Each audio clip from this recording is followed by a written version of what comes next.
Electronegativity में difference होता है, यानी होमोलाइटिक में फ्री रेडिकल बनता है और हेटेरोलाइटिक क्लीवेज में आपके कार्बन आयन कार्बोकेटाइन बनते हैं। तो सबसे पहले बॉन्ड क्लीवेज से शुरू करते हैं। पढ़ेंगे अपन क्या, बॉन्ड क्लीवेज।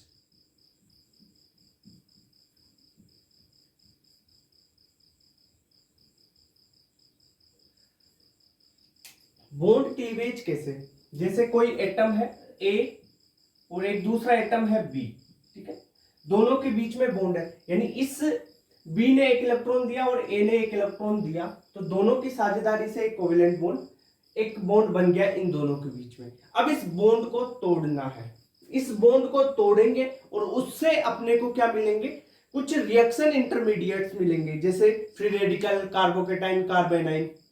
तो ये बॉन्ड किस प्रकार से टूटेगा, कितने टाइप से इसको तोड़ सकते हैं, उसके बारे में तो अपन को पढ़ना ही है, ठीक है। तो बॉन्ड क्लीवेज अपन दो टाइप से कर सकते हैं, दो टाइप से कैसे, एक तो होमोलिटिक बॉन्ड क्लीवेज, ठीक है। दूसरा टाइप अपन बात करें तो हेट्रोलाइटिक, दूसरा क्या है, हेट्रोलाइटिक।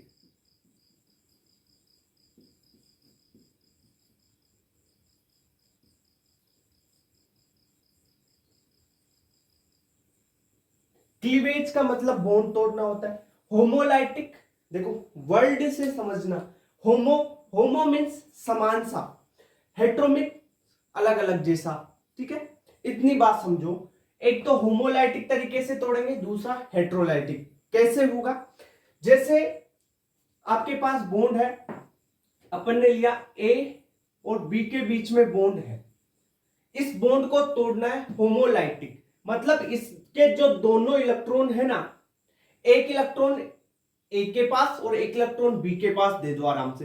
बॉन्ड को तोड़ा, यहां से तोड़ दिया, एक इलेक्ट्रॉन ये तो इस ए के पास चला गया, दूसरा इसका बी का ये इलेक्ट्रॉन बी के पास चला गया, बॉन्ड का ये इलेक्ट्रॉन बी के पास एक, और इसका ए के पास वाला ये एक इलेक्ट्रॉन ए के पास चला गया, ठीक है, बॉन्ड का। तो इस प्रकार अगर टूटे बॉन्ड और दोनों एक एक इलेक्ट्रॉन दोनों एटम्स के पास चला जाए, तो वो होमोलाइटिक बॉन्ड क्लीवेज होगा, ठीक है। होमोलाइटिक बॉन्ड क्लीवेज में क्या होगा कि जो एटम्स है, अब कौन कौन से एटम है, ए और बी, ठीक है, तो एटम्स, इन एटम्स की इलेक्ट्रोनेगेटिविटी सेम रहेगी, तभी तो ये एक इलेक्ट्रॉन इसके पास, एक इलेक्ट्रॉन इसके पास होगा। अगर इनकी इलेक्ट्रोनेगेटिव में डिफरेंस होगा, तो इलेक्ट्रोनेगेटिविटी क्या करती है, जिसकी ज्यादा इलेक्ट्रोनेगेटिविटी होगी वो सारे इलेक्ट्रॉन्स को अपने पास खींच लेगा, ठीक है। तो इसकी इलेक्ट्रोनेगेटिविटी दोनों की एटम्स की सेम है, तो क्या होगा, जो दोनों इलेक्ट्रॉन है बॉन्ड के एक एक मिल जाएंगे एटम्स को, ठीक है। अब आते हैं हेट्रोलिटिक, इसकी और बातें समझेंगे, पहले हेट्रोलिटिक समझो। देखो क्या होता है, ये बॉन्ड था आपके पास ए और ये बॉन्ड B1, ठीक है, ए बी के बीच में एक बॉन्ड है, इसके पास भी इलेक्ट्रॉन है, इसके पास भी इलेक्ट्रॉन है, बॉन्ड के दो इलेक्ट्रॉन, ठीक है, ये हो गए, ओके। अब क्या होगा, यहां पर किसी एक एटम की इलेक्ट्रोनेगेटिविटी ज्यादा होगी, एक की इलेक्ट्रोनेगेटिविटी कम होगी। माना जो ए है उसकी इलेक्ट्रोनेगेटिविटी ज्यादा होगी, इलेक्ट्रोनेगेटिविटी ए की क्या है, ज्यादा है, तो क्या होगा, ये जो दोनों इलेक्ट्रॉन्स है ना इस बॉन्ड के, ये दोनों ही ए पर आ जाएंगे, ये बात होगी। इलेक्ट्रोनेगेटिविटी जिसकी ज्यादा होगी उसके पास में जो दो बॉन्ड के इलेक्ट्रॉन है वो आ जाएंगे। क्यों, जिसकी इलेक्ट्रोनेगेटिविटी ज्यादा होती है, इलेक्ट्रोनेगेटिव होती क्या है, इलेक्ट्रोनेगेटिविटी इलेक्ट्रॉन को खींचने की पावर तो होती है, जिसकी इलेक्ट्रोनेगेटिविटी ज्यादा वो बॉन्ड के दोनों इलेक्ट्रॉन्स को अपनी ओर खींच लेगा, ठीक है। इतनी बात समझ में आई क्या, ठीक है, ठीक है। अब देखो यहां पे डिफरेंस क्लियर हो रहा है, यहां पे तो एक एक इलेक्ट्रॉन गया, तो एक इलेक्ट्रॉन जाएगा, तब यहां पे प्रोडक्ट क्या बन जाएगा, यानी ए के पास तो एक इलेक्ट्रॉन आ गया, ठीक है, प्लस बी के पास भी एक इलेक्ट्रॉन आ गया, यहां पे तो ऐसा हुआ है। बट यहां पे देखो, यहां पे हुआ क्या है, जो ए एटम है उसने तो इस दोनों इलेक्ट्रॉन्स को खींच लिया, तो उसके पास क्या जाएगा, नेगेटिव चार्ज, यानी खुद पे तो आ गया नेगेटिव चार्ज, ठीक है। सामने वाले इसके पास तो कुछ छोड़ा ही नहीं, तो इसके पास पॉजिटिव चार्ज रह जाएगा, ओके, इतनी बात क्लियर। ठीक है सर। अगर मान लो ऐसी कंडीशन आ जाए, देखो जैसे जो ए और बी था आपका, ए और बी के पास बीच में बॉन्ड है, बॉन्ड के दोनों इलेक्ट्रॉन हैं, अगर बी की इलेक्ट्रोनेगेटिविटी ज्यादा हो तब क्या होगा, बी की, इस बी की इलेक्ट्रोनेगेटिविटी ज्यादा होगी ना, तब क्या होगा कि ये जो दोनों इलेक्ट्रॉन है ये बी पे शिफ्ट हो जाएंगे। तब क्या होगा, ए पर तो पॉजिटिव चार्ज आ जाएगा और बी पर क्या आ जाएगा, नेगेटिव चार्ज। ठीक है, समझ में आ रही है बात। यानी बन क्या रहा है इससे, अगर होमोलाइटिक बॉन्ड क्लीवेज करवाते हैं तो आपको देखो ये फ्री रेडिकल बनता है ना, इसे बोलते हैं फ्री रेडिकल। ठीक है, एक इलेक्ट्रॉन है किसी एक एटम पे, तो ये क्या हुआ, फ्री रेडिकल। यानी इससे फॉर्मेशन हो रहा है, फॉर्मेशन हो रहा है किसका, फ्री रेडिकल का। ओके, यहां पे देखो जो दोनों एटम्स है ना, लिख लेते हैं यहां पे पॉइंट्स, जो एटम्स हैं उनकी इलेक्ट्रोनेगेटिविटी में डिफरेंस होता है, यानी डिफर करती है, इलेक्ट्रोनेगेटिविटी में डिफरेंस होगा। ओके, इतनी बात क्लियर। दूसरी बात, यहां पे फॉर्मेशन किस किस का हो रहा है, फॉर्मेशन बन रहा है, देखो एनाइन भी बन रहा है और केटाइन भी बन रहा है। तो ऑर्गेनिक केमिस्ट्री में कार्बन वाले ही तो पढ़ेंगे, तो carb A9 and carb cation, carbocation, इनका फॉर्मेशन हो रहा है। कैसे, देखो मेरी बात सुनो, अगर इसमें इलेक्ट्रोनेगेटिविटी में डिफरेंस है, इलेक्ट्रोनेगेटिविटी जिसकी ज्यादा वो अपने पास इलेक्ट्रॉन को खींचेगा और कार्ब एनाइन बना लेगा, दूसरे वाले का कार्ब कैटाइन बन जाएगा। ठीक है, ये बात समझ में आ गई ना। तो अपन ने पढ़ा होमोलाइटिक, इसमें एटम्स में इलेक्ट्रोनेगेटिविटी का डिफरेंस नहीं होता है, जबकि हेट्रोलाइटिक, हेट्रो देखो हेट्रो विषम, यानी जो एटम्स है उनमें ईएन में इलेक्ट्रॉन नेगेटिविटी में डिफरेंस होता है, इस कारण कार्ब एनाइन कार्ब कैटाइन बनते हैं। अब देखो इसके लिए कंडीशन क्या क्या है, कौन कौन सी कंडीशंस में ये फॉर्मेशन हो सकता है, होमोलाइटिक बॉन्ड क्लीवेज होगा और फ्री रेडिकल बनेगा।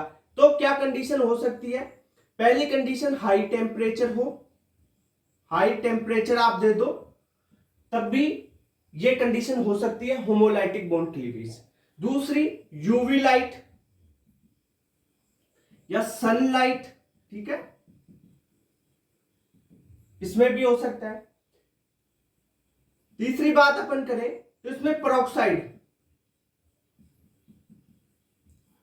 अगर कोई भी पेरोक्साइड आ जाए आपके पास तो वहां पे होमोलाइटिक क्लीवेज करवाना है, आपको फ्री रेडिकल बनाना है। जैसे अपन आगे पढ़ेंगे हाइड्रोकार्बन वगैरह, वहां पे अपने को पढ़ना पड़ेगा कि जहां पे पेरोक्साइड आ गया, पेरोक्साइड आ गया तो आपको होमोलाइटिक क्लीवेज करवा देना है वहां पे।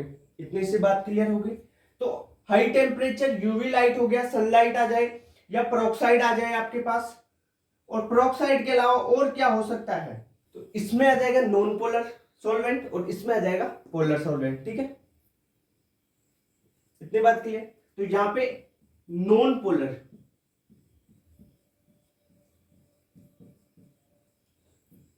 ये हो गया नॉन पोलर सॉल्वेंट, और इधर अपन पोलर सॉल्वेंट डाल दे तब भी हेट्रोलाइटिक बॉन्ड क्लीवेज, किसमें, पोलर सॉल्वेंट।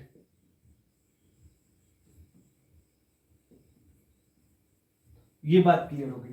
तो आपको सबसे पहले तो ये पता होना चाहिए कि अपन रिएक्शन इंटरमीडिएट क्या क्या पढ़ेंगे भाई, यही तो पढ़ेंगे, free radical, carbon A9, carb cation, ये बन कैसे रहे हैं वो चीज भी तो पता होनी चाहिए। इस बॉन्ड को तोड़ेंगे, इस बॉन्ड को दो ही तरीके से तोड़ सकते हैं, होमोलाइटिक क्लीवेज करवाएंगे या हेट्रोलाइटिक क्लीवेज करवाएंगे। होमोलाइटिक में फ्री रेडिकल बनता है और हेट्रोलाइटिक क्लीवेज में आपके कार्बन एनाइन, कार्ब कैटाइन बनते हैं।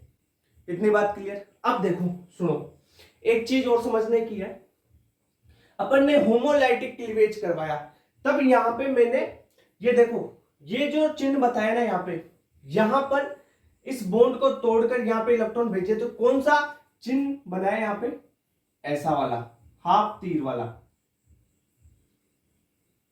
ऐसा चिन्ह बनाया है, यहां पे बनेगा ये वाला। ठीक है, और हेट्रोलाइटिक में फुल तीर, जैसे ऐसे तीर बना दिया ना ये वाला, तो ये देख लेना, ये सिंबल हेट्रोलाइटिक में जा रहा है, यानी दोनों इलेक्ट्रॉन उठ रहे हैं। यहां से एक इलेक्ट्रॉन देखो एक साइड में है, तो जनरली ऐसे समझ लेना कि एक इलेक्ट्रॉन यानी होमोलाइटिक क्लीवेज करवाया है। ये साइन देखो यहाँ वाला, यहाँ पे तो ये साइन है और यहाँ वाला ये साइन ऐसा साइन है, तो इस साइन से भी आप देख लोगे कि कहाँ हेट्रोलाइटिक कहाँ होमोलाइटिक। इतनी बात क्लियर। इसके आगे बढ़े, अब अपन शुरू कर दें कि अपने ये तो फ्री रेडिकल कैसे बनता है वो देख लिया, फिर कार्बन आयन कार्बन कैटायन सारे पढ़ेंगे, ठीक है। फ्री रेडिकल से शुरू करते हैं अपन को, नोट कर लिया ये।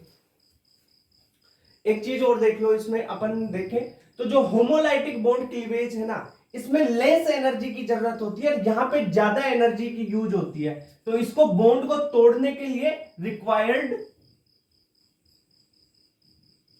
मोर एनर्जी, ठीक है, मोर एनर्जी। यहां पे एनर्जी ज्यादा चाहिए और यहां पे लेस एनर्जी रिक्वायर्ड।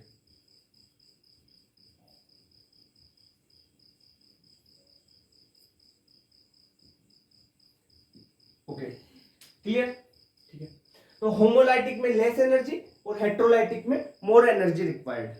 इतनी बात क्लियर। अब आते हैं अपन फ्री रेडिकल पे।